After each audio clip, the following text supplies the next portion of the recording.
चलो दूसरा वाला न्यूमेरिकल लिखो।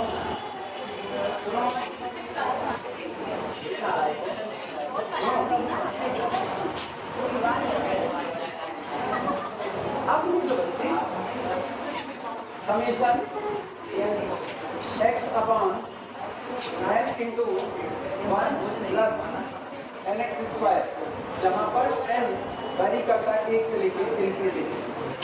सुनो, problem based on Weierstrass M test चल रहा था, उसमें पहला न्यूमेरिकल हो चुका था, यूनिफॉर्म कन्वर्जेंस चेक करनी थी, summation x upon n plus x square का होल स्क्वायर। दूसरा न्यूमेरिकल उठाओ, summation x upon n 1 plus nx square. सबसे पहला काम fn ऑफ x लिखना, सॉल्यूशन सबसे पहला fn ऑफ x कैलकुलेट करके बाहर निकालो। Here fn of x is equal to x upon n into 1 plus nx square. ये आपका fn ऑफ x है, ठीक। वेस्टर्स एम टेस्ट का स्टेटमेंट याद है किसी को? वेस्टर्स एम टेस्ट का स्टेटमेंट क्या होगा तो बताओ।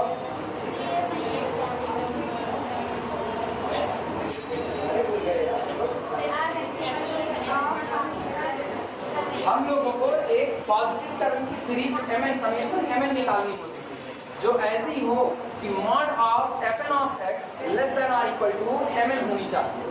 तो अगर mn के नेचर में आपने कन्वर्जेंसी दिखा दी तो ये वाली सीरीज जो समेशन fn है वो भी कैसी हो जाएगी? यूनिफॉर्म कन्वर्जेंट हो जाएगा। आई बात समझ में? तो अपनी तलाश किसकी है? mn की है। और mn कैसा होना चाहिए? मॉड fn से बड़ा या बराबर होना चाहिए। इन शॉर्ट कहें तो मॉड fn की टॉप मोस्ट वैल्यू को सर्च करना है, यानी हम लोगों को मैक्सिमा सर्च करना है। आई बात समझ में? तो हम लोग क्या करेंगे, जो fn आया है इस पर डिफरेंशिएट करेंगे, फर्स्ट टाइम dfn dx निकालेंगे और उसको बराबर कर देंगे किसके? जीरो के। जीरो करने पर जो x की वैल्यू मिलेगी उस पर सेकंड डेरिवेटिव निकालेंगे, चेक करेंगे वो पॉइंट मैक्सिमा का है या मिनिमा का। अगर सवाल वेस्टर्स एंड टेस्ट से लगना है तो वो पॉइंट मैक्सिमा का ही मिलेगा और उस पर हम लोग फंक्शन की वैल्यू निकाल लेंगे। अब वो मेरा mn दे देगा। आई बात समझ में? चाहे वो mn देगा चाहे थोड़ी सी फेरबदल करने के बाद mn मिल जाएगा। चलें शुरुआत करें, लिखो, डिफरेंशिएट करो dfn, फटाफट करते हो तो धीरे धीरे पॉलिश करेंगे। dfn of x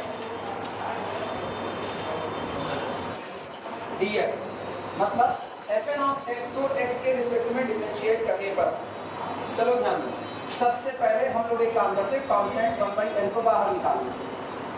constant 1/n बाहर आ गया, नीचे वाले हिस्से को एज इट इज छोड़ दिया जाए।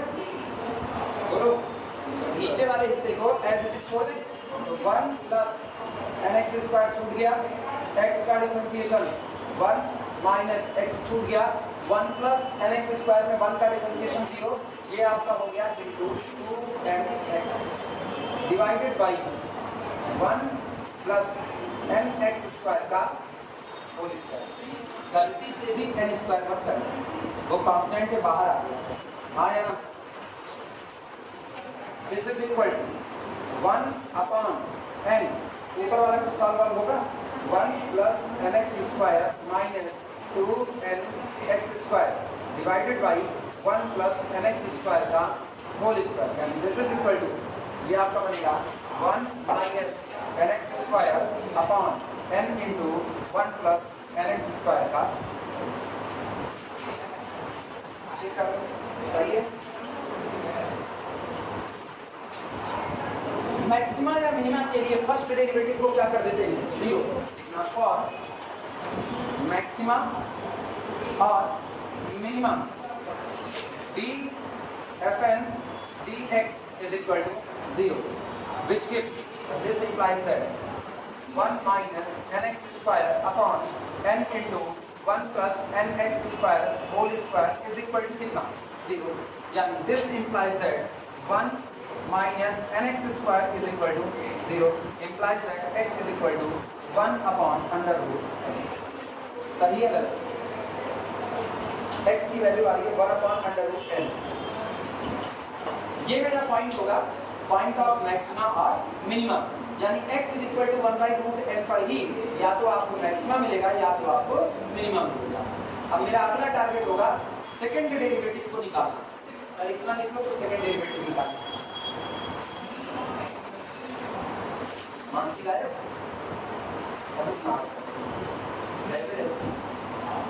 और कौन गायब है? विजय आए हैं, नीरज, वो हर्ष मौजूद हैं, वो शशिकांत गायब है अपने जोड़ीदार के साथ, अनिमेश उनके जोड़ीदार, हाँ हाँ वो गायब है अपने जोड़ीदार के साथ। और मानसी गायब है, किसी मानसी तुम दोनों में कोई और गायब है? किरण, साक्षी, ये 3 लोग ना। कौन? ये भी नहीं है, जगत रिश्तेदार है ना इनका। हाँ सेकंड लिखो, d2 fn dx2 is equal, सुनो जो आपका फर्स्ट डेरिवेटिव आया है ये, इसको डिफरेंशिएट करें। एक बार फिर से 1/n को बाहर करो, वो जानबूझ के बाहर कर लें, वो कंफ्यूज करेगा तुमको। 1/n को बाहर निकालो, डिफरेंशिएशन देखना क्या होगा, नीचे वाला छूटेगा, यानी 1 प्लस nx² का होल स्क्वायर छोड़ दिया, ऊपर वाले को डिफरेंशिएट करो 1 माइनस nx² को, ये आएगा -2nx माइनस, अब की बार 1 माइनस nx² को छोड़ दो, नीचे वाले को डिफरेंशिएट करो 1 प्लस nx² का होल स्क्वायर, मतलब 2 इंटू 1 प्लस nx², और अब अंदर वाले 1 प्लस nx² का करो, ये होगा 2nx divided by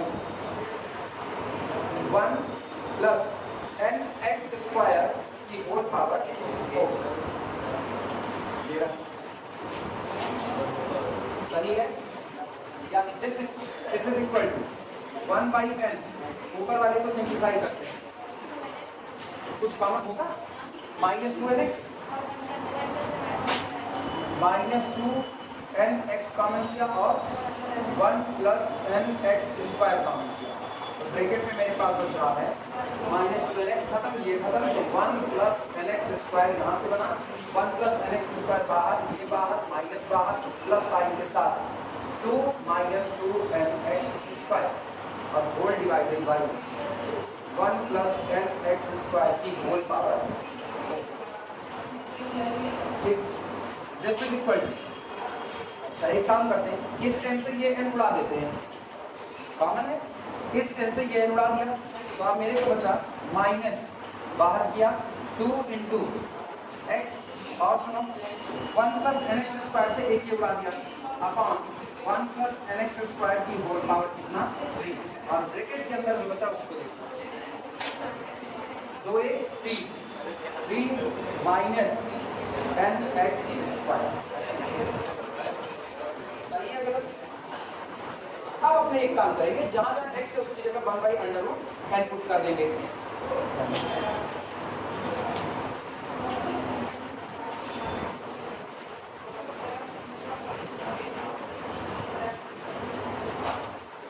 This implies that d2 fn dx2 x is equal to 1/√n is equal to, चलो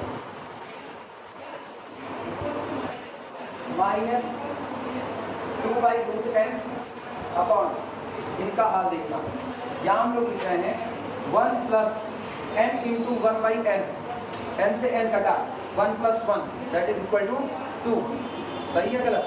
और 2 की पावर 3,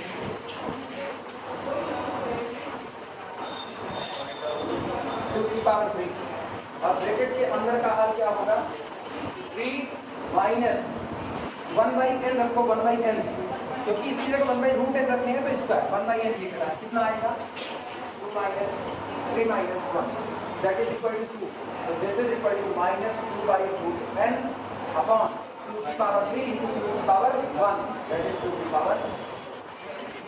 सही है गलत? नेगेटिव आया है positive? Negative, less than 0।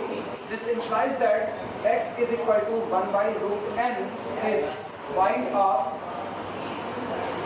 of maximum, लो, यानी x is equal to 1/√n पर आपको मिनिमा नहीं बल्कि क्या मिलेगा, मैक्सिमम। चीज हो क्या, तबीयत खराब, सांस फूल रही है, तो हाँ ये भी यूनिवर्सल मौसमी दिखा रहे हैं, तो मौसमी बीमारी है, नोट करो फटाफट। रखो डिस्क इनहेलर। अभी चाइल्ड कॉलेज में पढ़नी चाहिए तो सही है। जब तुम्हारे पीछे दोस्त हैं तो दुश्मनों की जरूरत है।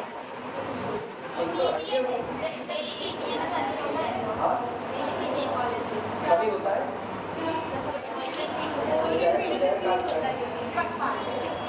अच्छा नोट करो तो बताए ये पढ़ जगत रिश्तेदार हमारे लिए सब छूट है, हमारे लिए कौन सा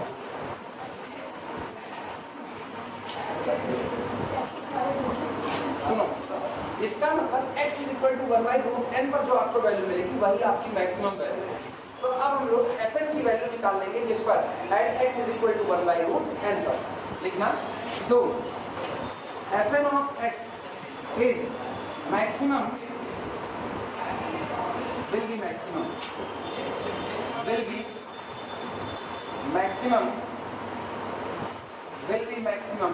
at x = 1/√n। Therefore लिखना fn of 1/√n is equal यही मैक्सिमम वैल्यू है fn at x = 1/√n, यही आपकी मैक्सिमम वैल्यू होगी। ये बराबर होगी हमने fn निकाल दिया, ये रहा इसी में रखो 1/√n upon n into 1 plus n into 1/, रख दिया। सॉल्व करके बताओ कितना आएगा, कितना आएगा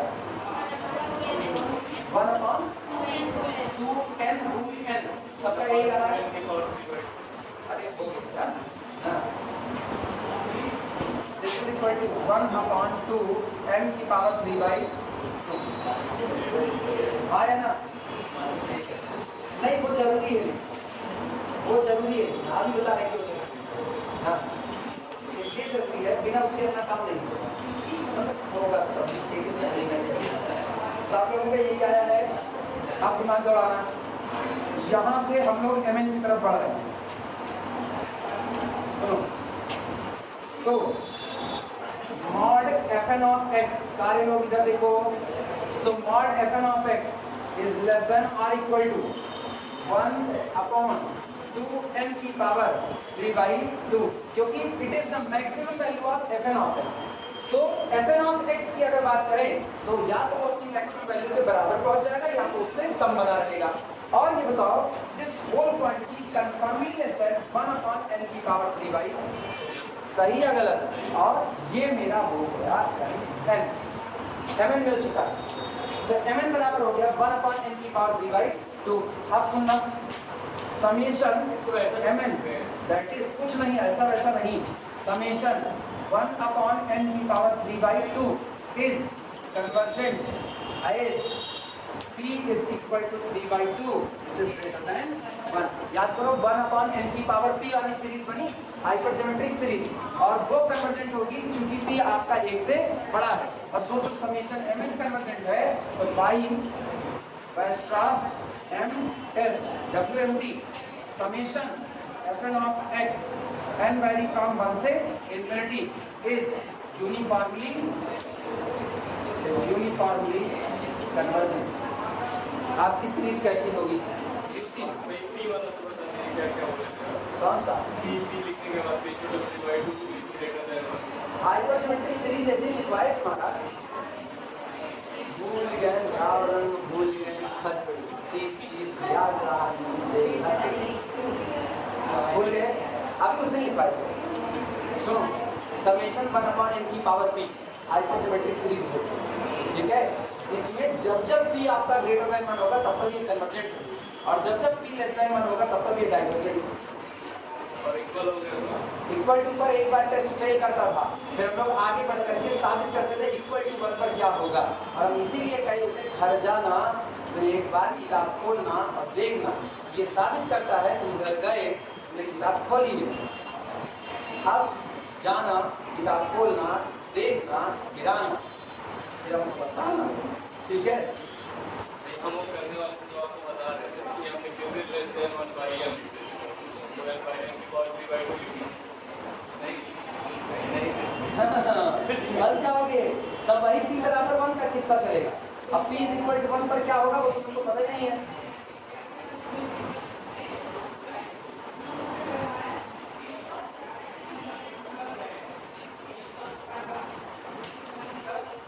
हाँ क्या होगा किसके? हाँ किसको? सुनो, अपने पास जो नेचर है वो 1/2n की पावर 3/2 का नहीं है। मेरे पास जो नेचर है वो 1/n की 3/2 का, और इसका नेचर कंपैरिजन से ही निकलता है। इसका जो नेचर निकलेगा वो कंपैरिजन टेस्ट से ही निकलेगा। याद करो comparison test summation un summation vn दो सीरीज होती थी। हम कहते थे un is less than vn, याद करना un less than vn and summation vn convergent, there summation un also convergent. बड़ी सीरीज कन्वर्जेंट है तो छोटी कन्वर्जेंट होगी, छोटी डाइवर्जेंट है तो बड़ी भी डाइवर्जेंट होगी, तो निकलेगा कंपैरिजन से ही। तो वास्तविकता में हमने इनका कंपैरिजन किया। अब मेरे को पता है ये वाली सीरीज कैसी होगी, समेशन बैठाओ तो p ग्रेटर देन 1 है, ये कन्वर्जेंट होगी, तो समेशन 1/2n की 3/2 कैसा होगा, कन्वर्जेंट होगा, तो ये भी कैसा होगा, कन्वर्जेंट। ये कंपैरिजन से आ रहा है। अभी क्लियर हो? हाँ क्या है, ये भी किताब में है, ओवर द पीरियड सीखोगे। नहीं तुम लोग किताब नहीं पढ़ोगे, वो तो दूर सेल्फी वाली है हमारे कौन सी? ऑक्सफोर्ड विश्वविद्यालय ना, तब क्या करेंगे? हम सोचते हैं आप उनकी नोट्स पढ़े अपनी नोट्स पढ़े। इसकी क्या है, नोट्स पढ़ते पढ़ते जिंदगी पढ़ लोगे। नोट्स पढ़ना छोड़ दो, जा नोट्स पढ़ना छोड़ दो। नोट्स नहीं पढ़ी जाती, किताबें पढ़ी जाती हैं, नोट्स को देखा जाता है। जाने कब तुम लोग इस बात को समझोगे, पढ़ी किताबें जाती हैं, नोट्स तो पढ़ी नहीं जाती यार। नोट्स बनती है एग्जाम टाइम के लिए। आप डेली किताब पढ़ो, डेली अगर 4 घंटा किताब पढ़ो, नोट्स पढ़ने का टाइम तुम्हारे लिए केवल और केवल 1 घंटा होना चाहिए बस। 4 घंटे का अगर तुम्हें अपना टाइम रखना मैथ पढ़ने का, तो उसमें 1 घंटा नोट्स पढ़ो, 3 घंटा किताब पढ़ो। वो बात कभी मत भूलो, पेड़ काटना है तो पहले धार होनी चाहिए। किताबें पढ़ने से धार आएगी, नोट्स पढ़ने मेरी नहीं, मेरी भी नोट्स यार कूड़ा करके, मेरी भी ना पढ़ो, हम तो अपनी नोट्स की बात करें, कूड़ा कर। अच्छा ये बताओ हम नोट्स बनाए किताब से ही तो बनाए। जब तुम अच्छी किताब ही नहीं पढ़ोगे तो तुम्हारे लिए मतलब क्या है नोट्स? इसलिए अब हम अपनी नोट्स का बता रहे हैं क्यों पढ़ो, इसलिए वो 1 घंटा क्यों उसको पढ़ो, क्योंकि जब हम नोट्स बना रहे हैं हम एनपी वाली को भी फॉलो कर रहे हैं थ्योरी के लिए, एस कुमरेसन को फॉलो कर रहे हैं, एमएमटी रासिंगालिया फॉलो कर दे रहे हैं, पीएन चटर्जी फॉलो कर रहे हैं, तुम्हारे पास एक ही किताब। तो तुम इनका सबका कंटेंट, कौन सा सवाल कितने आसान से लगा, वही सवाल एस कुमरेसन में अलग तरीके से लगेगा और वही सवाल पीएन चटर्जी अलग तरीके से लगाएंगे। हो सकता है किसी का मेथड आसान हो तो आप आसान वाला एडॉप्ट कर लो, टफ वाला देख लो, समझ आए तो ठीक है छोड़ दो। तो उसके लिए नोट्स बनते हैं कि अगर 4 घंटे का टाइम निकालो तो 1 घंटा नोट्स का, 3 घंटा किताब का, 3 घंटे निकालो तो 1 घंटा नोट्स का, 2 घंटे किताब का। किताब हमेशा ऊपर रहती है और किताब भी टेक्स्ट बुक, कोई इधर उधर नहीं, टेक्स्ट बुक। रियल एनालिसिस में अगर आपको लैंग्वेज पढ़नी है तो आप इसके मापा पढ़ो, अगर लैंग्वेज पढ़नी है तो इसके मापा पढ़ो। अगर तुमको रियल एनालिसिस अवध यूनिवर्सिटी के कंटेंट की लैंग्वेज और अच्छी थ्योरी में पढ़नी है तो तुम्हारे लिए 2 किताबें हैं, या तो तुम एनपी वाली पढ़ो और या तो तुम एमडी रासिंघानिया पढ़ो। एससी मलिक है बहुत अच्छी किताब एससी मलिक की, लेकिन एससी मलिक में जो एग्जाम्पल है ना तो एग्जाम्पल कम है, तो कम एग्जाम्पल पे एक स्टूडेंट जल्दी नहीं सीख पाता, तो इसीलिए एग्जाम्पल ज़्यादा। अदरवाइज हम तो सजेस्ट करते थे एससी मलिक पढ़ने को, लेकिन कृष्णा पब्लिकेशंस की भी किताब नहीं, वो भी नहीं, वो बीएससी लेवल तक की 10 किताबें हैं। और मान के चलो अगर कल को कोई और एग्जाम देना है, एमएससी करना है, तो उनको रियल का अच्छा नॉलेज, दीपक चटर्जी इस मामले में अच्छी किताब है, लेकिन यहाँ से कोर्स नहीं मैच करेगा, भगवान के लिए।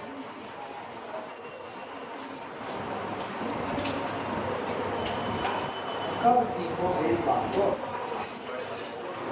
बड़े बड़ा अब ये बड़ी हो रही है, देख लो। चलो अगला problem. Show that the series show that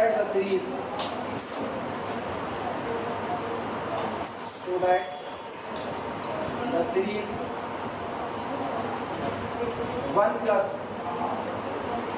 e की पावर माइनस 2x अपॉन 2 की पावर 2 माइनस 1 प्लस e की पावर माइनस 4x अपॉन 4 की पावर 2 माइनस 1 प्लस e की पावर माइनस 6x अपॉन 6 की power 2 minus 1 plus so on is UC for x greater than or equal to 0. ये series uniform convergent होगी x greater than or equal to 0 के लिए।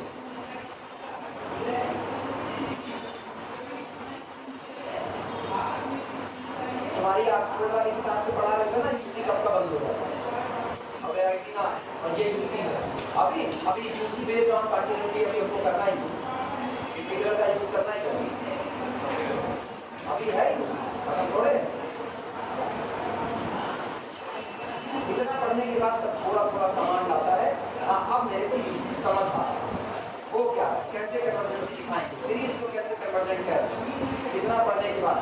अब ऐसे लिखा तो ये होता है कंटिन्यूटी के जैसा, कंटिन्यूटी होती है इसके जैसे तो होती है ना, माना ही दिखता है गोल जैसा, गोल दिखता है बने जैसा, मानो इसी बात है भाई उनके भी 4 पैर होते हैं, तुम भी दोनों हाथ से चलना चालू करो तुम्हारे चौपाए हो जाओ।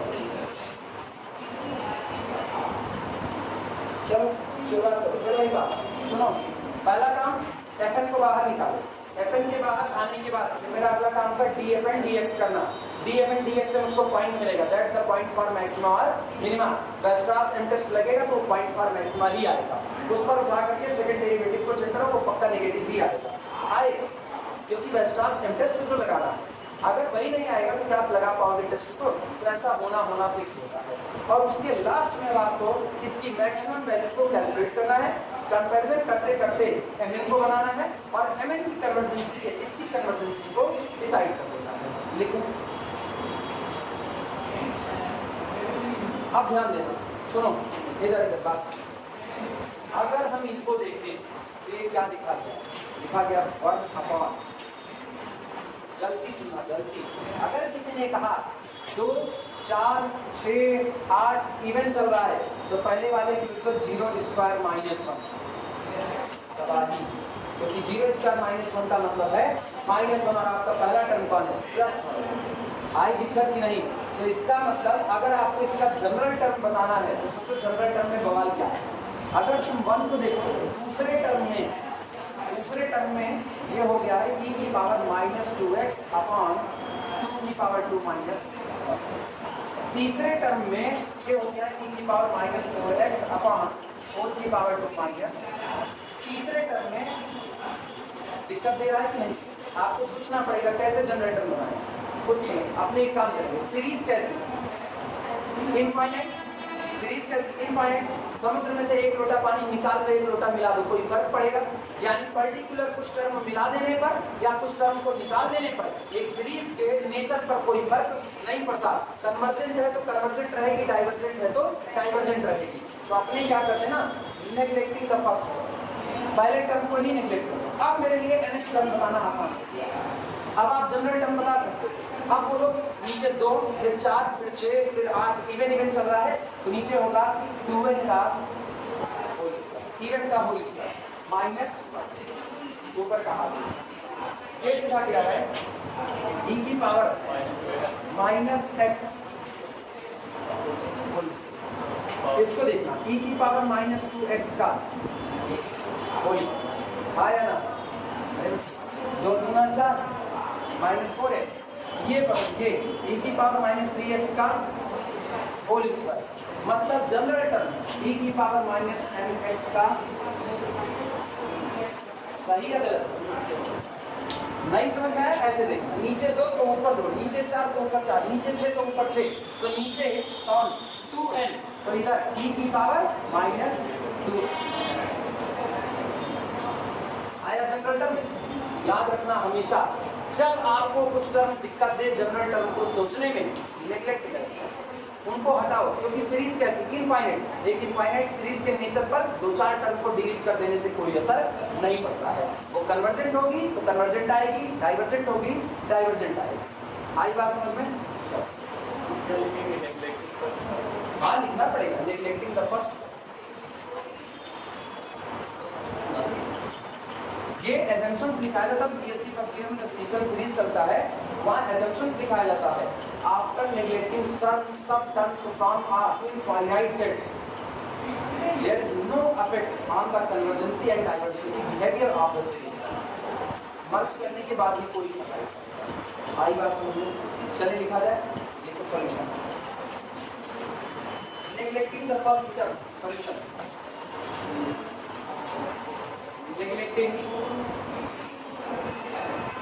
neglecting the first term, neglecting the first term, fn of x बराबर fn of x बराबर e की power minus 2nx upon 2n का स्क्वायर माइनस 1। सुधार करके लिख दो, this is equal to e की पावर माइनस 2nx अपॉन ये हो जाएगा आपका 4n स्क्वायर माइनस, ओपन कर दिया 2 2 4 और अगला का n स्क्वायर। ठीक, x कैसा दिया है वो बताओ। x greater than or equal to 0, और अगर x greater than or equal to 0 है तो दिमाग लगाओ, ये टुकड़ा आपका हमेशा पॉजिटिव रहेगा कि नहीं रहेगा? e की पावर x तो ऑलरेडी पॉजिटिव होता है, x पॉजिटिव हो चाहे नेगेटिव।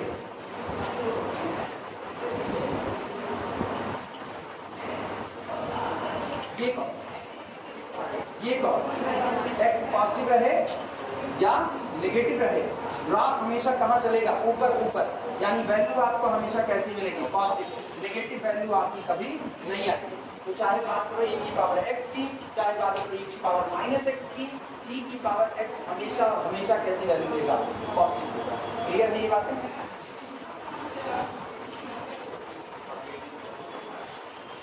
लिखना बड़ी for all x greater than or equal to 0,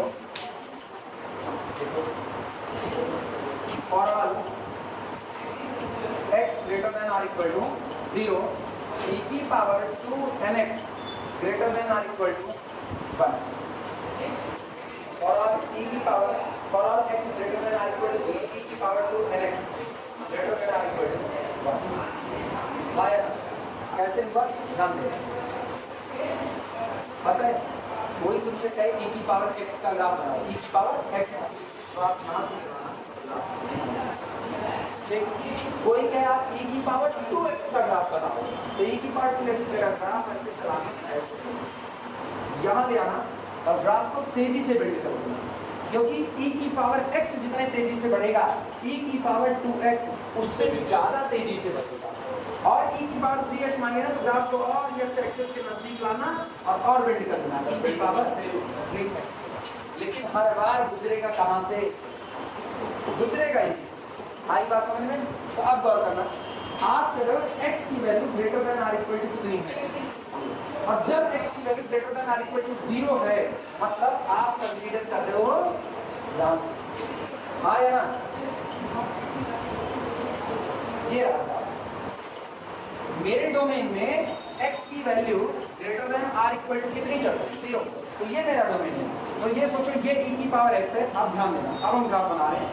आप कोई कहना e की पावर x बनाओ, तो हम लोग हो गया ये है e की पावर x, सामने वाला कहेगा e की पावर 2x, और तेजी से बढ़ाओ e की पावर 2x, e की पावर 3x, e की पावर 4x, ऐसे चलते चलते ये e की पावर 2x जो चाहिए वो ले रहे हैं ना। e की पावर कितना होगा? 2x।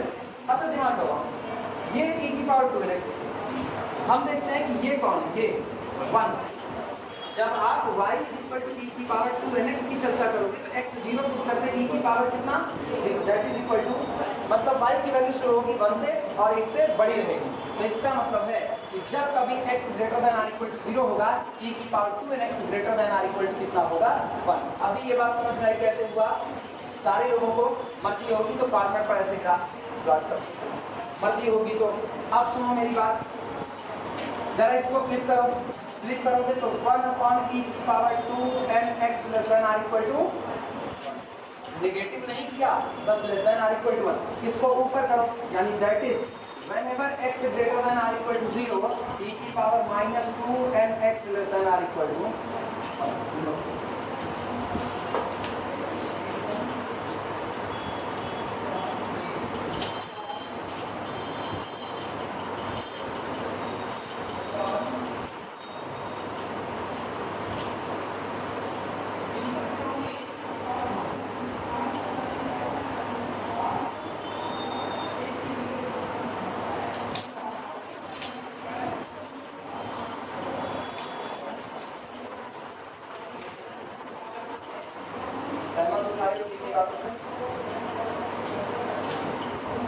ग्राफ कहीं कॉर्नर पर ऐसे नहीं खाते, वो तुम्हारे लिए आसान होगी बात होगा कि अपनी वैल्यू हमेशा एक से ऊपर चले, नीचे नहीं जाए।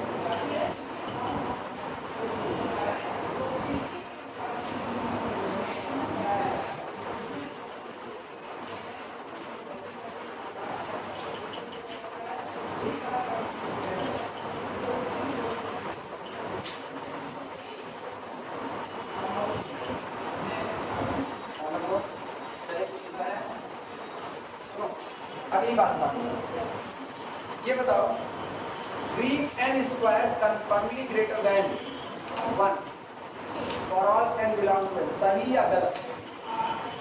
सही या गलत? n बराबर 1 लो, पहला क्या मिलेगा? 3 मिलेगा, 2 लेते ही और बड़ा होने लगेगा, मतलब 3n² हमेशा 1 से बड़ा रहेगा। सहमत हो इस बात से? अच्छा, अब एक काम करो, दोनों साइड में n² को ऐड करो, दोनों साइड में n² ऐड करो, तो दिस इंप्लाइज दैट इधर n² ऐड करोगे तो ये हो जाएगा 4n², आया ना? और उधर देखो तो ये ग्रेटर देन 1 प्लस कितना? सहमत हो इस बात से कि नहीं? देख, इसका मतलब ये हुआ दिस इंप्लाइज दैट 1 को इधर लाओ, 4n² - 1 इज ग्रेटर देन कितना? n²। सहमत हो? कैसे दिमाग में आया? क्योंकि नीचे क्या चाहिए? 4n²। इसकी वजह से आया। अब सुनना, जरा इसको फ्लिप करो, ये बातें चल रही for all n belong to n। अच्छा, this implies that 1/4n² - 1 confirmly less than 1/n² for all n belong to natural number से आया ना? अब सुनो, एक तरफ है e⁻²x less than or equal to 1 और एक तरफ है 1/4n² - 1 less than 1/n²। अब इसको उठाओ, इसको उठा करके यहाँ पर बैठो, मतलब लेफ्ट का लेफ्ट और राइट का राइट। तो 3/4 we get e⁻² - 2nx upon 4n² - 1 is less than 1/। सही है? ये तो निचवा वाला है, ये कभी नेगेटिव नहीं होगा, कि होगा तब जब वो नेगेटिव नहीं होगा और ये नेगेटिव नहीं होगा तो लेफ्ट का लेफ्ट राइट का राइट मल्टीप्लाई करने से इनइक्वालिटी के साइन पर कोई फर्क नहीं पड़ेगा, तो बरकरार रहेगा। सुनो, जिनको दिक्कत लग रही है वो लोग यहाँ आने के बाद ऐसा देखिए, एक तो ये हो गया, दूसरा सुनना, दूसरा ये है एंड भी है e⁻²nx लेस देन और इक्वल टू, दो चीजें तुम्हारे पास हैं। अब लेफ्ट का लेफ्ट मल्टीप्लाई कर लो, राइट का राइट मल्टीप्लाई कर लो, तो होगा e⁻this into this, मतलब आपको क्या मिला? e⁻²nx into 1/, यानी अपॉन 4n² - 1। इनइक्वालिटी के साइन पर कोई फर्क पड़ने वाला नहीं है, क्योंकि पॉजिटिव पॉजिटिव का किस्सा लेस देन और इक्वल टू 1 into this, मतलब 1/n²। और ऊपर वाला शुद्ध तौर पर छोटा है और नीचे वाला लेस देन और इक्वल टू केवल लेस देन 1/n²। सहमत हो? नोट करो, दिक्कत क्या है बताना।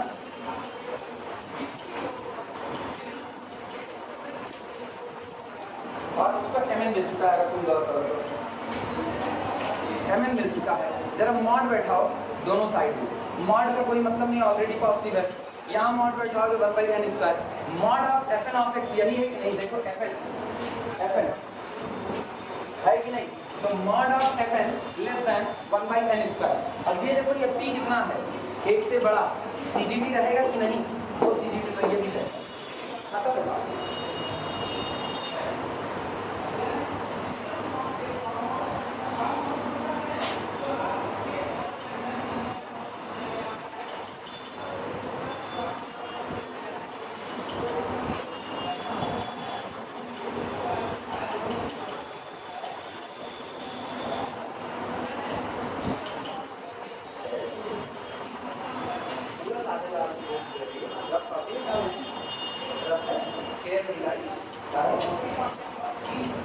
कॉम्प्लेक्स लाइयो कौन कहा तुम लोगों को कॉम्प्लेक्स लाने को लाना है को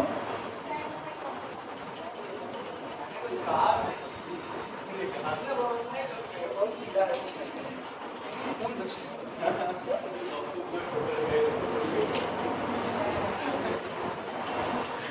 कॉम्प्लेक्स का तो एक चले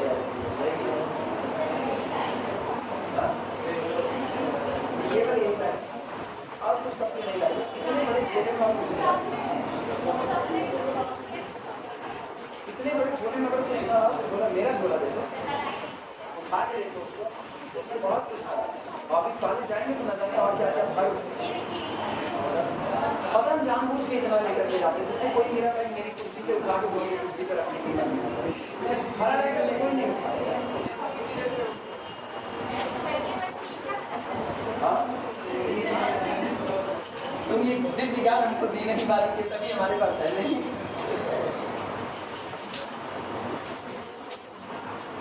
इसका बहुत ही दर्द चलता है चलो वापस आओ अच्छा ये बातें किसके लिए हुई और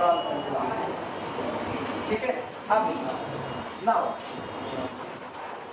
mod of fn of x is equal to mod of e की power minus 2nx upon 4n square minus 1 लेकिन सबको पता है ये ऑलवेज पॉजिटिव और n की सभी वैल्यू के लिए नीचे वाला पॉजिटिव तो positive upon positive again positive यानी this is equal to e की power minus 2nx upon 4n square minus 1 और अब मुझको पता चल चुका है this quantity confirming less than कितना 1 by n square that is mn I am here summation mn is equal to summation 1 upon n की power 2 is convergent as e is equal to 2 greater than 1 सही है गलत so by Weierstrass m test WMT so by Weierstrass m test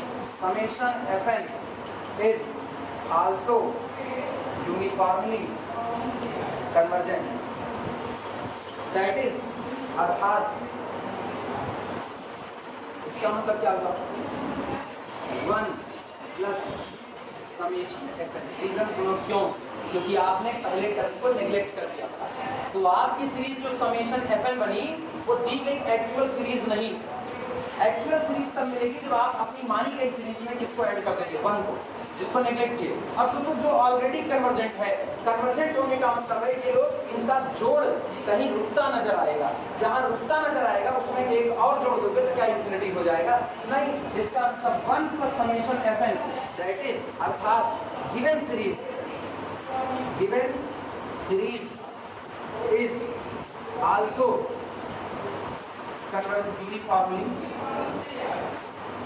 uniformly convergent for x greater than or equal to 0 इसलिए आपके domain x greater than or equal to 0 में दी गई series कैसी होगी uniformly convergent कोई दिक्कत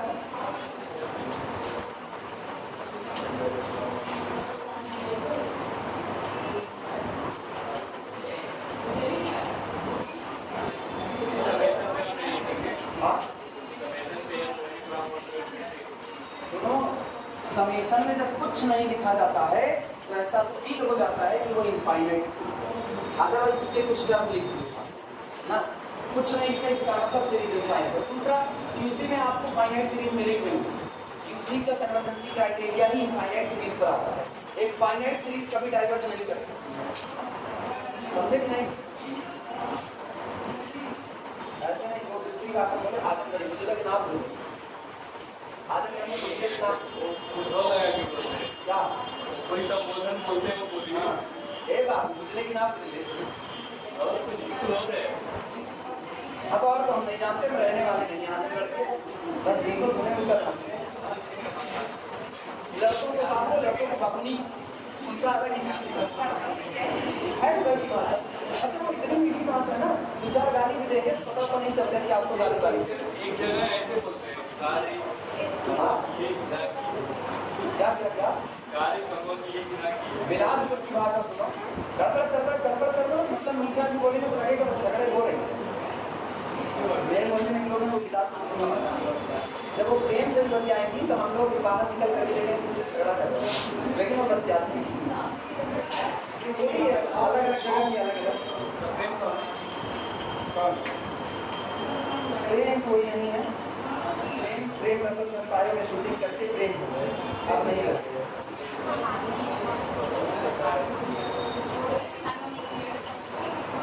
एक नोट करो, चले आगे।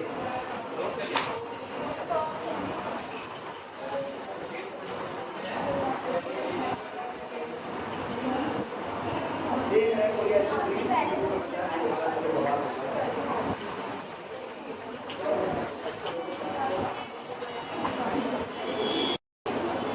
अब सुन, सवाल लिखो, ये तुम्हारे लिए होमवर्क है। Show that the series, problem लिखो, homework HW, show that the series,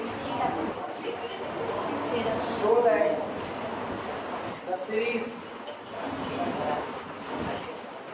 show that the series summation an x to the power n upon 1 plus x की पावर 2n, एक जहां पर n वैरी कर रहा है 1 से लेकर के इंफिनिटी तक, is uniformly convergent UC for all real x if यदि summation an is absolutely convergent and varies from constant. Summation an x की n upon 1 plus x की 2n, ये आपका यूसी होगा अगर आप केवल x की पावर n के कोफिशिएंट को लेकर के सीरीज बना दो। सोचो ये सीरीज क्या रही होगी, ये सीरीज रहेगी a1 x upon 1 plus x square plus a2 x square upon 1 plus x की 4 plus a3 x की पावर 3 upon 1 plus x की पावर 6 plus so on। कह रहे हैं आपकी ये सीरीज हर एक x बिलोंग टू r के लिए यूसी होगी अगर आप इनको कोफिशिएंट को लेकर के एक सीरीज बनाइए और वो सीरीज एब्सोल्युटली कन्वर्जेंट है। एब्सोल्यूट का मतलब जानते हो, समेशन मॉड an, एब्सोल्यूट जितने भी टर्म हैं उनमें से नेगेटिविटी ही हटा दो अगर आ रही है तो, यानी आपका ये होना चाहिए a1 plus mod a2 plus mod a3 plus mod a4 plus mod so on. ये जो सीरीज बने, ये सीरीज अगर कन्वर्जेंट है तो मेन सीरीज आपकी यूनिफॉर्मली कन्वर्जेंट होगी। ये आई बात समझ में? नहीं बस हिंट बता दे रहे तुमको कैसे होगा। हिंट क्या ही है, सेकेंड डेरिवेटिव निकालना, पता करो सेकेंड डेरिवेटिव मैक्सिमा होगा या मिनिमा होगा। उसके बाद आप मॉड fn ऑफ x पा जाओगे less than or equal to something, और ये जो less than or equal to something होगा ना, ये कुछ और नहीं होगा, यही आपका मॉड यही, और तब आप कहोगे समेशन दिस। अगर ये कन्वर्जेंट है तो ये भी आपका कैसा होगा, ये यही आएगा समेशन मॉड। इसका मतलब आपकी सीरीज समेशन an कैसी कन्वर्जेंसी रख रही है, एब्सोल्युटली कन्वर्जेंसी। ठीक है, dy dx निकालना, d2y dx2 निकालना, पॉइंट ऑफ मैक्सिमा निकालना, पॉइंट ऑफ मैक्सिमा पर चेक करना पॉजिटिव आएगा या नेगेटिव, अब पक्का नेगेटिव आएगा, और उस पर fn की वैल्यू निकालना। fn की value less than or equal to करते करते यहाँ तक पहुँचने की कोशिश करना। आई बात समझ में? ये होमवर्क के तौर पर लिखो।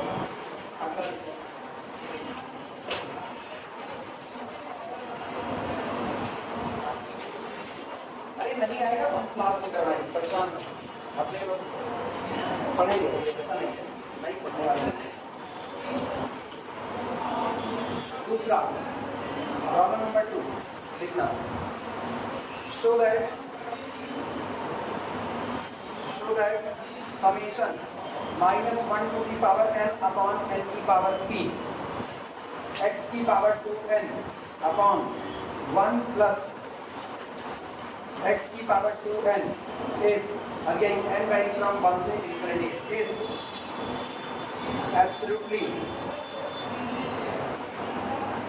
absolutely and uniformly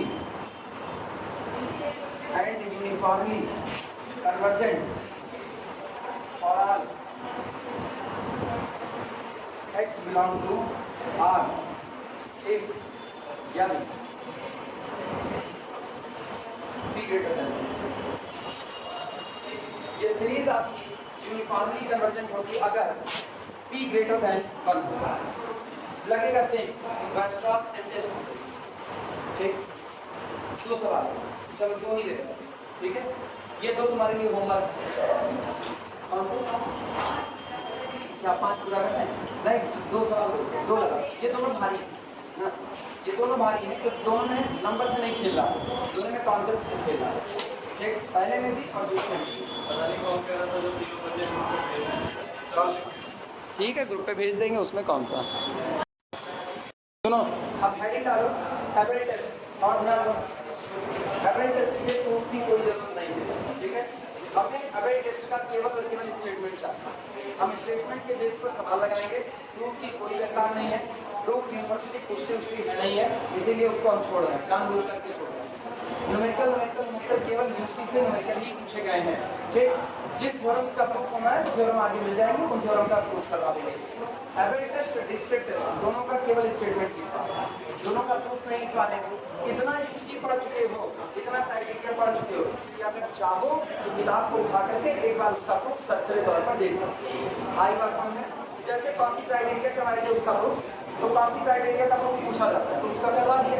एवरेज का और डिस्क्रीट का पूछा नहीं जा रहा, इधर तो काफी साल से नहीं पूछा जा रहा, इसीलिए एवरेज और डिस्क्रीट को छोड़ दो, दोनों का प्रूफ किताब से एक बार सरसरी तौर से देख लेना। बाय द वे कभी अपने को टाइम वाइम मिला, वीडियो जो बना रहे हो ना, तो एवरेज टेस्ट का वीडियो बना करके अपलोड कर देंगे, वहाँ से उसका प्रूफ समझ लेना, लेकिन यहाँ नहीं करना, टाइम खोटा नहीं करेंगे। ठीक, हेडिंग डालो एवरेज टेस्ट, हेडिंग डालो एवरेज टेस्ट।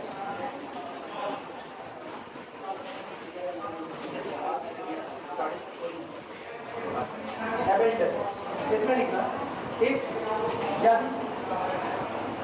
पहला if summation fn of x summation fn of x is uniformly convergent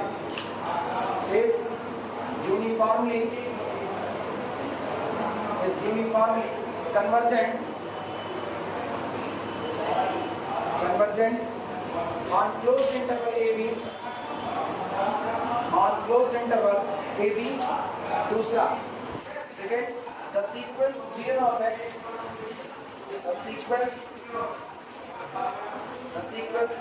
gn of x is monotonic decreasing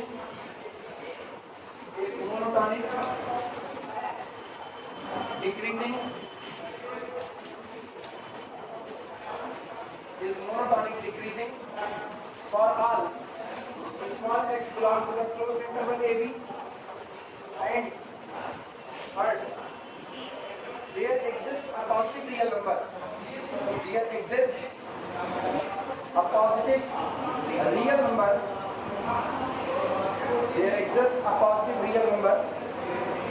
small k such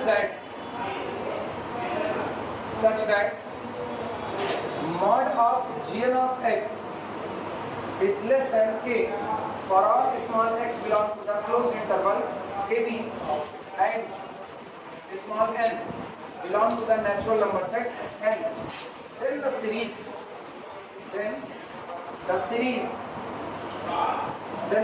summation fn of x into gn of x is uniformly convergent on closed interval AB. पहले statement लिख लो, फिर हम समझाते हैं। पूरा statement लिख डालो, समझ में तो कुछ नहीं आता नहीं, सब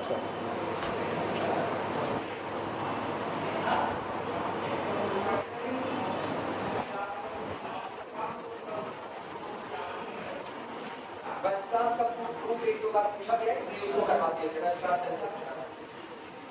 चलो आप जल्दी लगा लो, लेट लगी फिलहाल तो हम लेट होकर तुम लोग आगे डाल देते हो, लेट डालेंगे। नजदीक से आते हो तो यार मत लेट, दूर से आ रहे तो चलो ठीक है, बारिश हो रही है।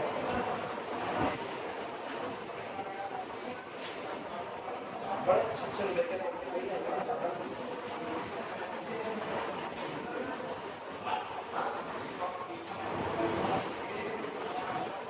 प्रूफ ना कॉची क्राइटेरिया से ही होगा, जो इसका प्रूफ होगा वो कॉची क्राइटेरिया से।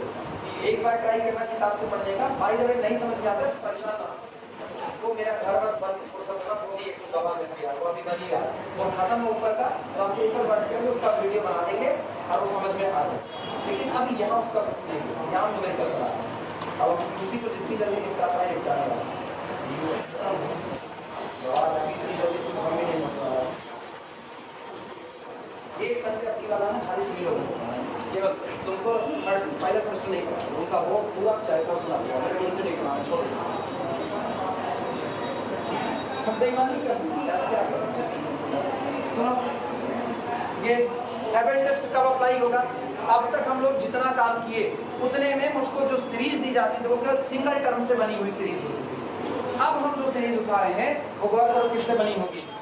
2 अलग अलग टर्म के प्रोडक्ट से बनी होगी।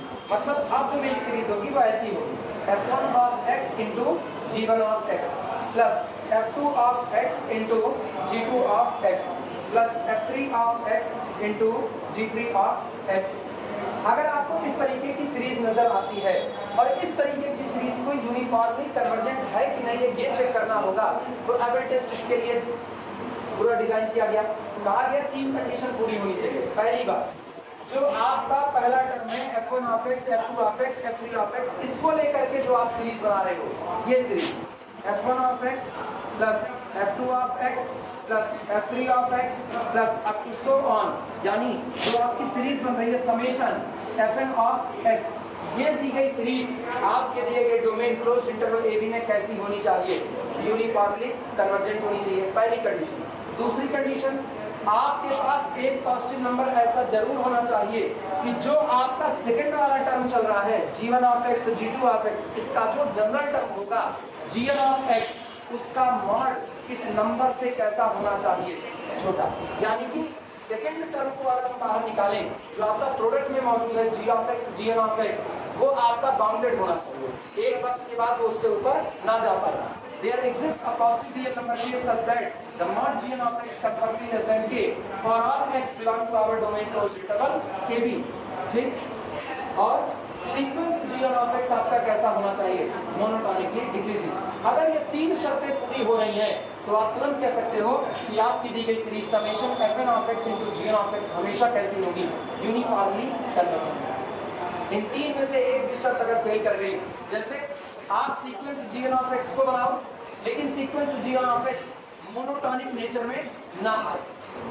मोनोटोनिक नेचर में आना जरूरी नहीं है, उसको मोनोटोनिकली डिक्रीजिंग होना पड़ेगा। अगर वो मोनोटोन नेचर में ही ना आए तो वो मोनोटोनिकली डिक्रीजिंग नहीं हो सकता। लेकिन अगर वो मोनोटोन नेचर में आए तब भी ये टेस्ट पास हो जाए इसकी गारंटी नहीं है, क्योंकि मोनोटोन नेचर 2 होते हैं, एक मोनोटोनिकली डिक्रीजिंग और एक मोनोटोनिकली इंक्रीजिंग। तो आपके सीक्वेंस को क्या बनना पड़ेगा? Monotonically decreasing. तो जो आपकी सीरीज दी गई है जो कि 2 टर्म के प्रोडक्ट के रूप में लिखी गई है, उसमें से एक प्रोडक्ट एक टर्म को निकालो, उससे बनी हुई series with in the domain uniformly convergent हो। सेकेंड टर्म से बना हुआ जो सीक्वेंस है वो आपका मोनोटोनिकली डिक्रीजिंग हो डोमेन के सारे पॉइंट के लिए। और तीसरी बात, वो आपका कैसा रहे? बाउंडेड है, यानी monotonically decreasing sequence and bounded mod of gn of x less then k। अगर ये 3 शर्तें पूरी होती हैं तो आपकी मेन दी गई सीरीज हमेशा कैसी होगी? On the domain uniformly convergent. Clear हुआ? ये 3 क्राइटेरिया में से अगर एक भी क्राइटेरिया फेल कर गया तो आपकी सीरीज यूसी नहीं हो पाएगी। चले आगे, इसका प्रूफ हम नहीं करवा रहे, हम बार बार कह रहे हैं कि इसका प्रूफ एक बार किताब से देख लेना, कौसी क्राइटेरिया पर ही होगा, पूछा नहीं जाता है, नहीं देखोगे तब भी चलेगा, सवाल लगाना आना चाहिए बस। कुछ चीजें ना ओवर द पीरियड छोड़ जा रही हैं, मिटाए जाए इसको, सारे लोग लिख चुके।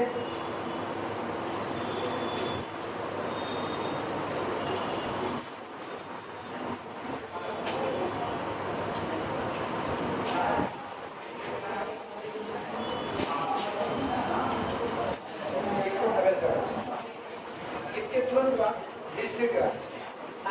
डिरिचलेट ध्यान देना, एबेल और डिरिचलेट दोनों ही टेस्ट तब लगेंगे जब आपकी जो सीरीज होगी वो टर्म के प्रोडक्ट के रूप में लिखी होगी। यानी आपके प्रोडक्ट सीरीज जब आपको नजर आएगी तो आप या तो एबेल का टेस्ट लगाओगे या फिर इसका डिरिचलेट का लगाओगे। अगला टेस्ट हम इसी के तुरंत बाद लिखते हैं डिरिचलेट का, और न्यूमेरिकल उठाएंगे जो जिससे लगेगा उससे उसको लगा दिया जाएगा।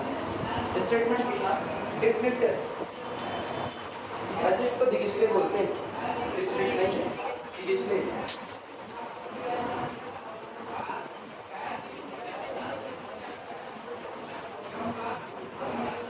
और ठीक है लिखा डिरिचलेट जाएगा, लेकिन पढ़ाई डिरिचलेट जाता है, लेकिन पढ़ना मतलब है स्पेलिंग मिस्टेक कर दोगे। डिरिचलेट टेस्ट अंग्रेजी से तो पता है, हिंदी में अगर ना कहीं पर तुम्हारे मामा चाचा ताऊ सारे लोग खड़े हैं और तुमको मामा नमस्ते मामे देखेंगे, कोई और नहीं देखेगा। अगर कह रहे हो काका नमस्ते काके देखेंगे, कोई और नहीं देखेगा। और अंग्रेजी में अगर ये लोग एक जगह पर खड़े हैं तो कहे अंकल नमस्ते, सब तुम्हारी तरफ तो सेंटर पॉइंट। हाँ क्या मम्मिया अंकल ऐसे कहोगे? मैटरनल वेटरनल कुछ नहीं, लिखो डिस्ट्रिक्ट लिखना। इफ यानी पहली बात ध्यान देगा, सुनो, एबेल में आपको 3 बातें फुलफिल करनी है, डिरिचलेट में आपको 2 बातें फुलफिल करनी है। डिरिचलेट में पहला स्टेटमेंट लिख रहे हैं, पहला There exists a positive real number k. There exists a positive real number. A positive real number k. यहाँ पर एक पॉजिटिव रियल नंबर के ऐसा मौजूद हो such that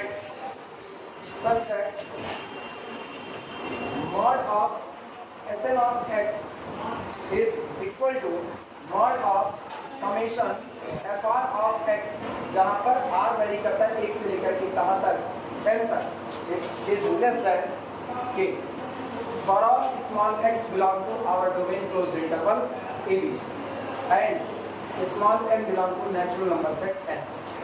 and दूसरी बात सेकंड, तुम एक चीज गौर करो, एबेल और डिरिचलेट के टेस्ट में अंतर क्या था। एबेल के टेस्ट में पहला हिस्सा देखो, पहले तो एक ही अंतर है, वो 3 क्राइटेरिया फुलफिल कराते हैं और ये केवल कितना 2। उनके पहले क्राइटेरिया में आपकी जो सीरीज जो कि प्रोडक्ट टर्म में लिखी गई है उसमें पहला term f1 of x, f2 of x, f3 of x इनसे बनी हुई जो सीरीज होगी वो आपकी यूनिफॉर्म कन्वर्जेंट होनी चाहिए। हाँ या ना? इसमें ऐसा नहीं है, इसमें कह रहे हैं इसका जो पार्शियल सम का सीक्वेंस आ रहा है, सोचो f1 of x g1 of x plus f2 of x g2 of x, सो इनमें से आप पहले f1 of x, f2 of x इनको निकाल लो, तो f1 of x plus f2 of x plus f3 of x plus up to so on plus fn of x plus up to so on.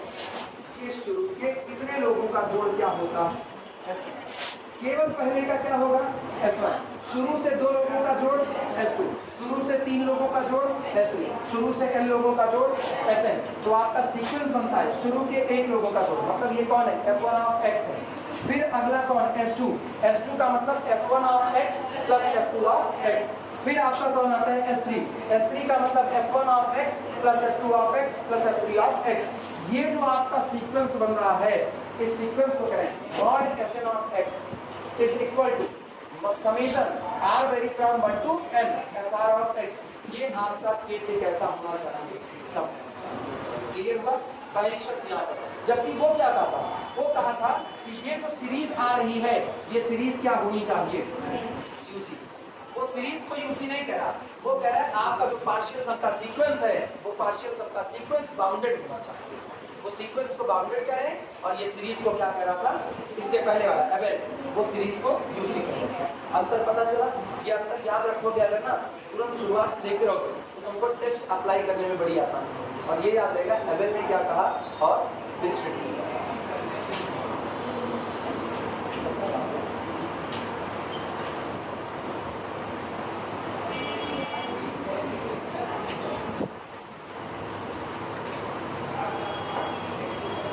दूसरी बात, second, sequence gn of x, sequence gn of x is a positive monotonic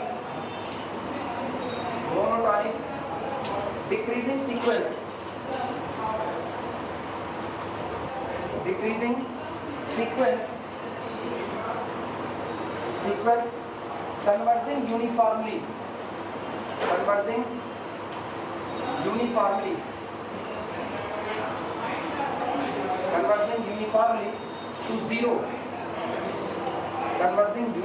to zero on closed interval AB यहाँ हाल देखो क्या हो गया, जरा Abel में देखो स्टेटमेंट। एबेल के स्टेटमेंट में सीक्वेंस gn ऑफ x के लिए केवल एक बात कहा था कि सीक्वेंस gn ऑफ x आपका मोनोटोनिकली डिक्रीजिंग होना चाहिए, लेकिन डिरिचलेट क्या कहते हैं? डिरिचलेट कह रहे हैं कि सीक्वेंस gn ऑफ x आपका मोनोटोनिकली डिक्रीजिंग तो हो, लेकिन कैसा? पॉजिटिव मोनोटोनिकली डिक्रीजिंग, और कन्वर्ज करे यूनिफॉर्मली किस पर? या वो कन्वर्जेंसी की कोई बात किए थे? नहीं, ये दोनों के बीच का मेन अंतर चल रहा है। क्लियर बात? अबेल में gn ऑफ x के कन्वर्जेंसी की कोई बात नहीं है, केवल मोनोटोनिकली डिक्रीजिंग होना चाहिए। डिरिचलेट में gn ऑफ x को पॉजिटिव मोनोटोनिकली डिक्रीजिंग होना चाहिए और यूनिफॉर्मली कन्वर्ज करना चाहिए किस पर? 0 पर। किसके लिए? On the domain close interval AB। Then अगर ये दोनों बातें पूरी हुई, then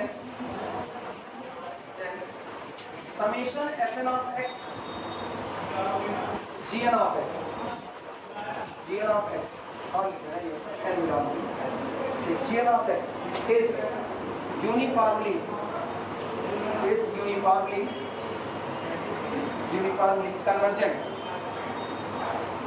convergent on closed interval AB। तब आपकी दी गई प्रोडक्ट टर्म से बनी हुई series on the domain closed interval AB पर कैसी होगी? Uniformly convergent.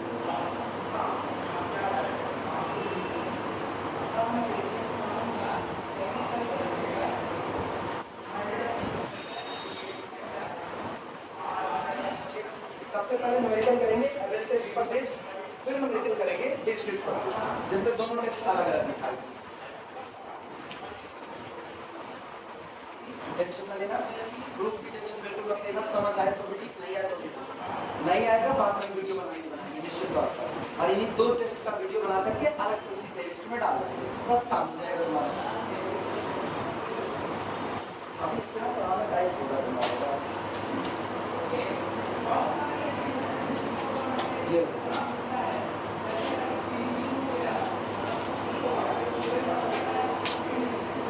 बिठाया जाए।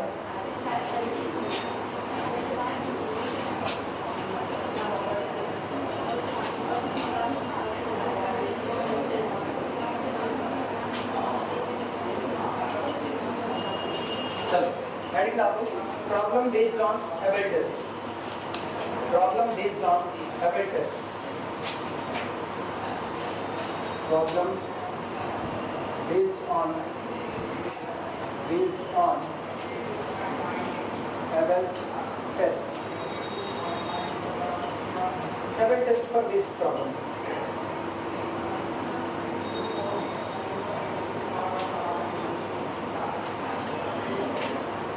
एबेल में कितने क्राइटेरिया फुलफिल करने पड़ेंगे?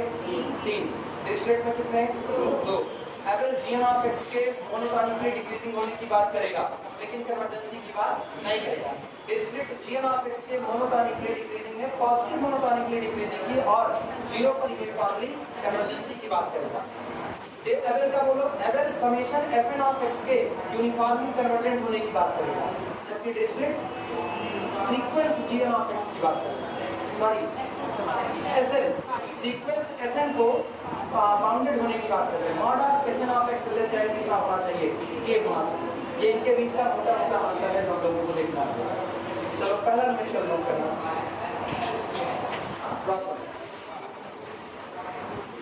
Prove that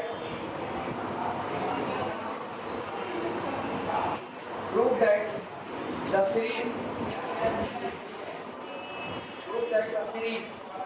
summation -1 to the power n minus 1 upon n into x to the power n is uniformly convergent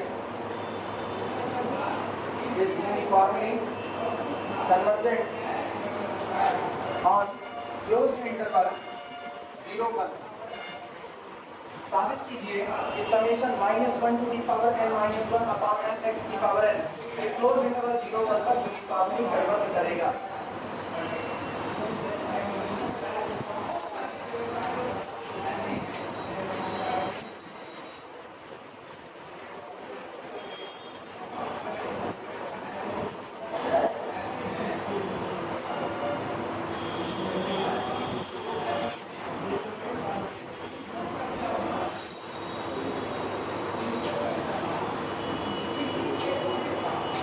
सबसे पहला काम fn ऑफ x और gn ऑफ x को अलग करना। और एबेल का टेस्ट कहता है कि जो आपका समेशन fn ऑफ x है वो आप ऐसा चुनो कि वो सीरीज यूनिफॉर्मली कन्वर्ज कर जाए। अच्छा ये बताओ, अगर कोई सीरीज x पर डिपेंड कर गई तो क्या वो यूसी कन्वर्ज कर पाएगी? कर भी सकती है, नहीं भी कर सकती। हम बोले क्या, वो तो सुनो, हम कहे अगर कोई सीरीज x पर डिपेंड कर गई तो वो यूसी होगी या नहीं होगी? सीरीज तो x पर डिपेंड कर ही सकती है ना। फिर तुम लोग कंफ्यूज हो गए। सीरीज सुना, सीरीज लिख रहा है x square upon 1 plus x square, ठीक, प्लस जैसे हम ये लिखते हैं fn ऑफ x ले लेंगे, fn of x is equal to, इसका नहीं, ऐसे रैंडमली ले x की पावर n अपॉन x की पावर 2n, ये मैंने fn ऑफ x लिया। तो सोचो मेरी सीरीज क्या बनेगी? सीरीज बनेगी f1 of x plus f2 of x plus f3 of x plus up to so on, यही सीरीज होगी। यानी सीरीज मेरी बन रही है f1 of x upon x to the power 2, सही है गलत?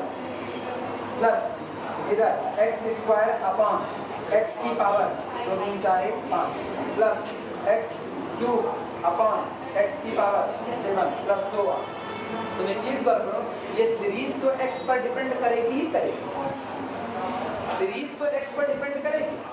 कहा ये जाता है यूसी तब होगा ना जब आपकी सीरीज के लिए जो लिमिट फंक्शन आए, उस लिमिट फंक्शन की जब आप लिमिट निकालो तो वो लिमिट वो x पर ना आए, वो लिमिट जो है या उससे भी हट करके बोलो।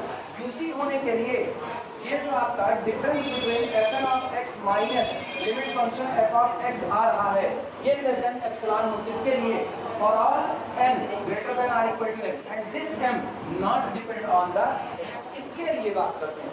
सीरीज पर मेरी x डिपेंड करेगी, सीरीज का क्या आप समझ पाए? मतलब लैंग्वेज चेंज में तुम लोग तुरंत चलेंगे। एक बार किसी भी सीरीज की बात करो, वो सीरीज x पर डिपेंड कर भी सकती है, नहीं भी, भले वो सीरीज x पर डिपेंड करे इसके बावजूद भी यूसी हो सकती है, भले वो सीरीज x पर डिपेंड करे इसके बाद भी वो यूसी नहीं हो सकती। तो सारा किस्सा सीरीज को देख करके नहीं आता, किस्सा आता है उसके ऊपर यूनिफॉर्म कन्वर्जेंसी का टेस्ट लगा करके पोजीशन पाने के लिए।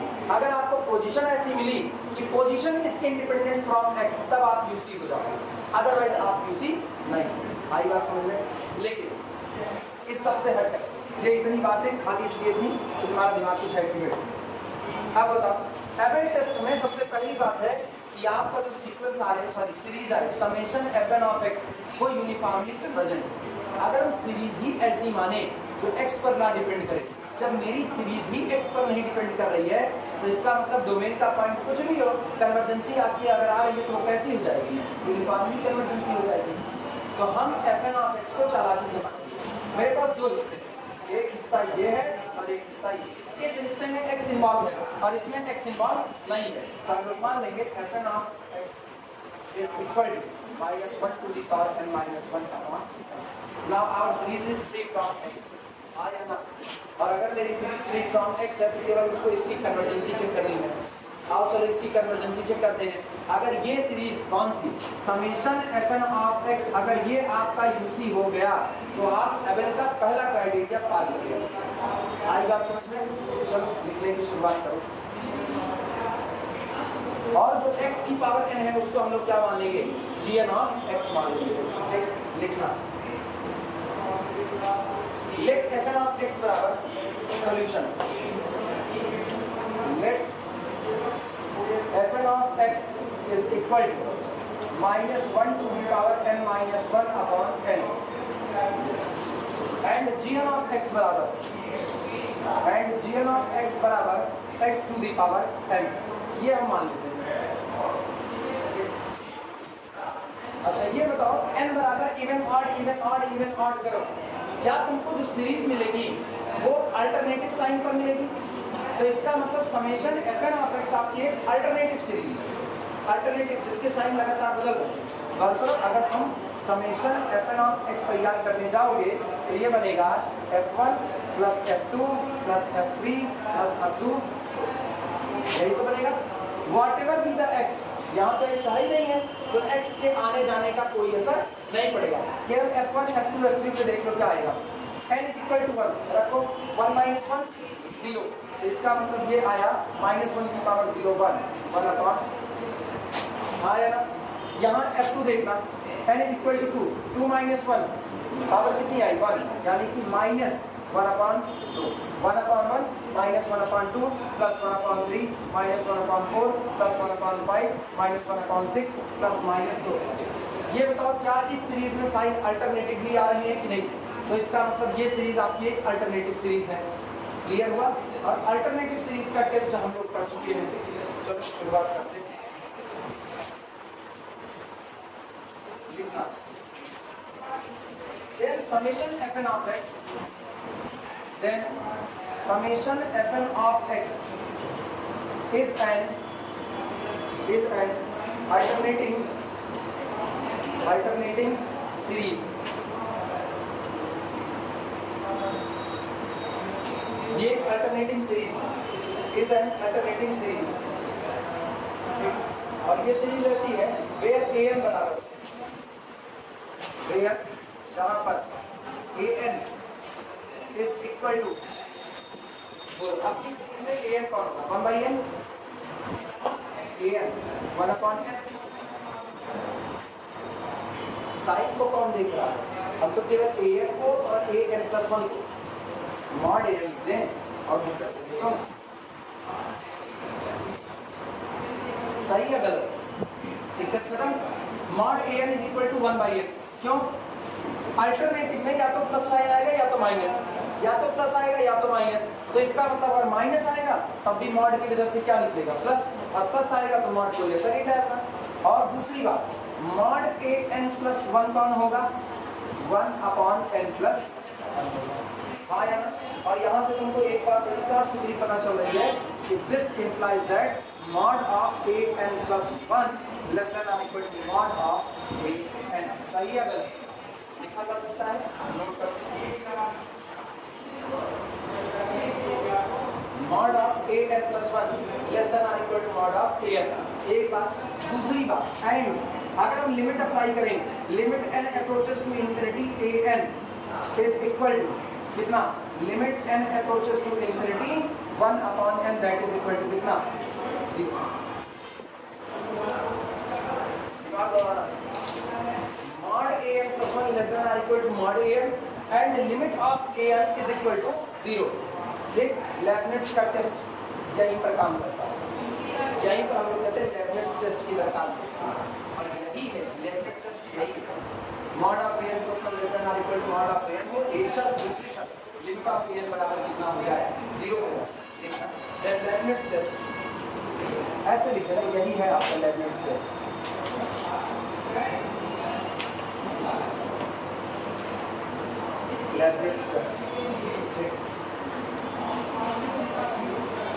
This implies that, इसका मतलब ये हुआ summation fn of x that is equal to summation minus 1 to the power n upon n is uniformly convergent। आपकी सीरीज कैसी हो जाएगी? Uniformly convergent. सॉरी अभी उल्टा कर दिया ना, यूनिफॉर्मली अभी कैसे कर सकते? अभी नहीं, जब तक हम ये ना कहें ना independent from x is convergent तब तक हो। मेरे दिमाग में ये चल रहा है कि इसको हरी नहीं है, ऐसा नहीं है। Then summation fn of x is convergent series, ये सीरीज आपकी कन्वर्जेंट होगी। पता है बीएससी फर्स्ट ईयर में जब लेबनिट्ज टेस्ट आता है, अल्टरनेटिंग सीरीज का चैप्टर आता है, तो वहाँ पर लेबनिट्ज का टेस्ट आता है, और लेबनिट्ज का टेस्ट यही होता है कि mod of an plus 1 less than or equal to mod of an हो, और limit of mod an is equal to कितना हो जाए? 0 हो जाए।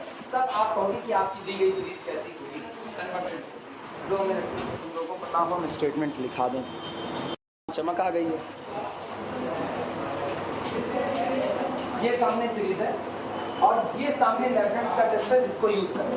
अब ये तुमको याद रखना चाहिए क्योंकि लेबनिट्ज का टेस्ट अल्टरनेटिव सीरीज जब नजर आएगी तब हम यूज कर सकते हैं। ठीक, इस सीरीज को कहना है prove that the series summation -1 की power n -1 upon n x की पावर n यूनिफॉर्मली कन्वर्ज होगा ऑन द क्लोज्ड इंटरवल 0 1 तक। तो हम लोग एक काम करते हैं सॉल्यूशन में, जो अपनी पहली सीरीज है अल्टरनेटिंग वाली, इसको हम लोग fn मान लेते हैं। Let fn of x is equal to -1 to the power n minus 1 upon कितना n, and gn of x हम लोग ले लेते हैं x to the power n। साफ तौर पर here fn of x is alternating series,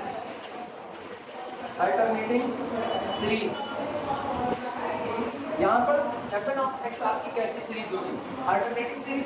अगर हम कंपैरिजन कराएं तो हमको क्या मिलेगा, एंड an देखना कौन मिलेगा, an का मतलब है -1 की पावर n माइनस 1 के बाद जो बचा, ये -1 की पावर n माइनस 1 के बाद जो बचेगा वो आपका un होगा।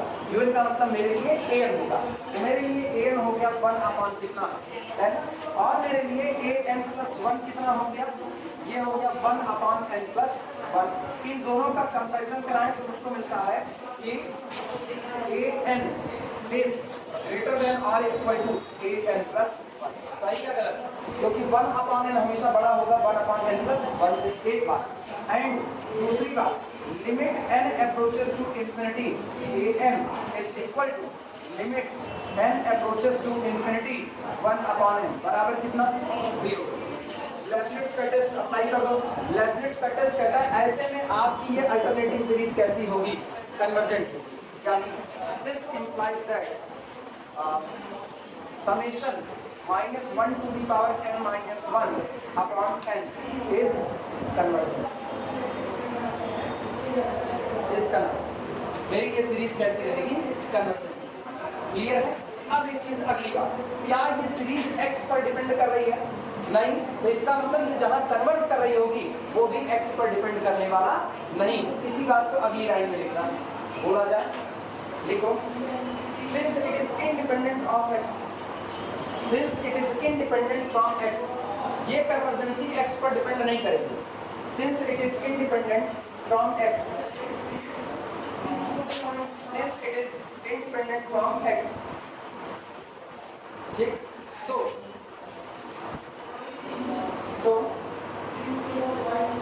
इसी को फिर लिखो, समेशन -1 की n माइनस 1 अपॉन n, यही बात। So summation -1 की n minus 1 upon n is uniformly convergent. So summation -1 की n minus 1 upon n is uniformly convergent on domain 0 to 1. Is uniformly convergent on domain 0 to 1. आई बात समझ में? Clear बात? अब सुनो, एबेल टेस्ट का दूसरा स्टेटमेंट देखो जरा। पहला स्टेटमेंट एबेल का पास हो गया। एबेल का दूसरा स्टेटमेंट कहता है कि sequence gn of x monotonically decreasing होना चाहिए। तो अब आओ gn ऑफ x के पास और चेक करते हैं क्या वो मोनोटोनिकली डिक्रीजिंग है या नहीं है। ये मिटाया जाए। सेकंड पॉइंट, आल्सो इधर वर्क करना। पहले gn ऑफ x की बात करते हैं। gn of x is equal to x to the power कितना n।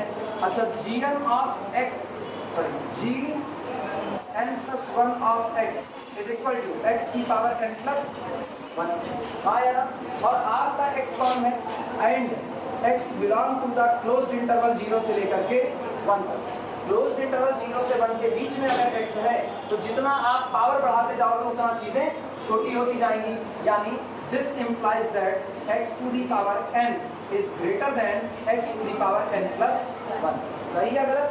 यानी this implies that gn of x is greater than gn plus 1 of x। Greater than or equal to करते चलते हैं, एक तो है।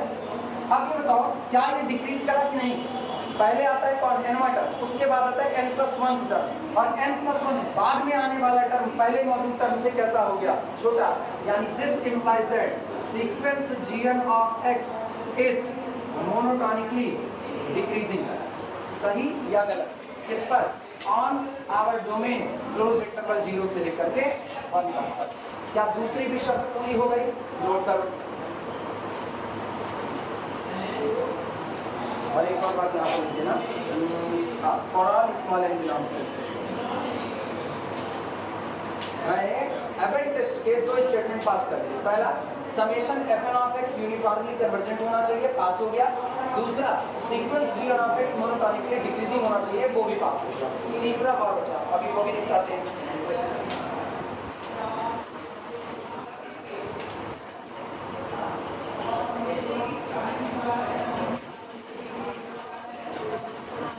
तो ये greater than or equal to लगाओ चाहे ना लगाओ, वो छोटा ही होता जाएगा। मिटाई देती है, मिटाई के लिए दो जगह पे नहीं लगाए, दोनों सारी की डिग्री।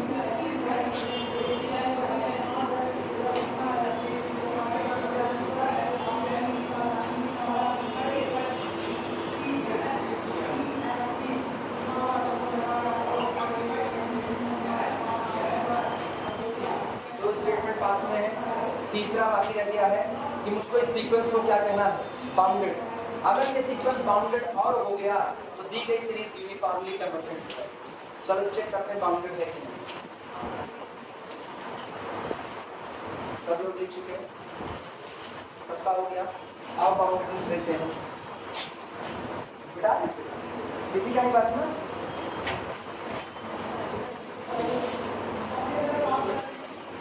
एंड मेरे साथ बने mod of gn of x, बोलो gn ऑफ x कौन है, x की पावर n, तो this is equal to mod of x की पावर n। चाहे लिखो मॉड ऑफ x की पावर n, चाहे लिखो mod of x to the whole power n, बात तो बराबर है, हाँ या ना।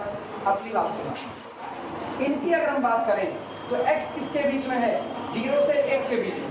0 से 1 के बीच में रहोगे तो कम है, एग्जैक्ट 1 पर जाओगे तो टॉप मोस्ट वैल्यू है, यानी this quantity less than or equal to कितना, 1। नाउ दिस इज हो चुका। Mod of gn of x less than or equal to 1 किसके लिए, for all small x belong to the closed interval 0। Bounded भी हो गया कि नहीं हो गया। Our 3 statement pass from the Abel's test.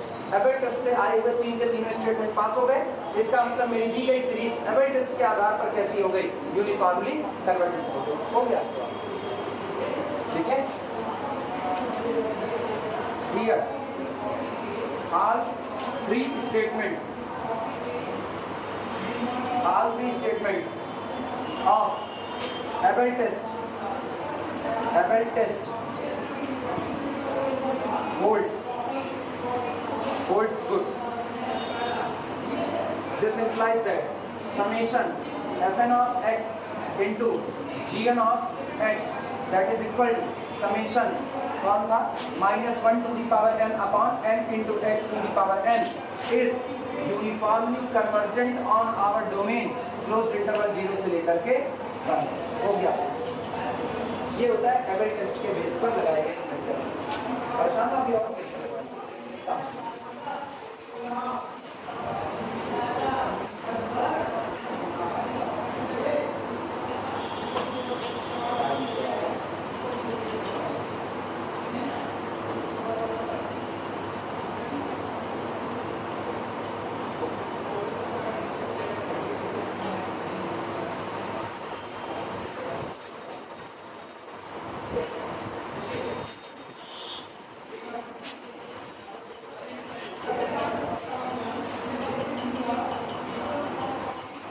जो सीरीज वाले टेस्ट है, सीरीज पढ़ने मत जाना कि सीरीज पढ़ने चले, ठीक है। सीरीज में जिन टेस्ट की यहाँ पर दरकार होगी हम ऐसे काम नहीं, ठीक, ऐसे ही काम निकालो। सीरीज बीएससी फर्स्ट ईयर का है और अगर तुम सीरीज पढ़ते हो तो मान के चलो सीरीज छोटा नहीं, सीरीज बहुत बड़ा है। एक बार कभी मैं एक PDF शेयर किए होगी सीरीज का, उन लोगों का नहीं शेयर किए तो किसको किए, करे तो किए नहीं थे। मुझको याद नहीं किए तो पक्का पुराना ग्रुप डिलीट कर देंगे, चेक कर लेते नहीं उसमें भी तो ठीक है, फिर नया हम शेयर कर देंगे, ठीक है। केवल जितना नोट्स में लिखा है उतना ही देख लेना, ठीक। अल्टरनेटिव सीरीज के लिए यही 2-3 टेस्ट होते हैं, वो हम इधर ऐसे लिख देंगे, वो हो जाएगा। अब शुरुआत में जो राबीज टेस्ट है, गॉस टेस्ट है, हालांकि यूज़ बहुत कम होता है, यूज़ ऐसे ही थोड़े मोड़े का ही होता है, तो थोड़े मोड़े जो आते रहेंगे वो हम रिमार्क में लिख देंगे, सवाल से पहले सवाल के बाद, वो तुम लोग याद करेंगे। आएगा समझ में, पुराना उठाने की कोई जरूरत नहीं परेशान हो जाओगे, बहुत बड़ा सीरीज है। अब ये है फर्स्ट ईयर में डाल दिए, किसको याद रहता है थर्ड ईयर का? किसी पर रोक, बाकी बातें हम लोग कल करते हैं। किसी पर रोक। हाँ बोलो।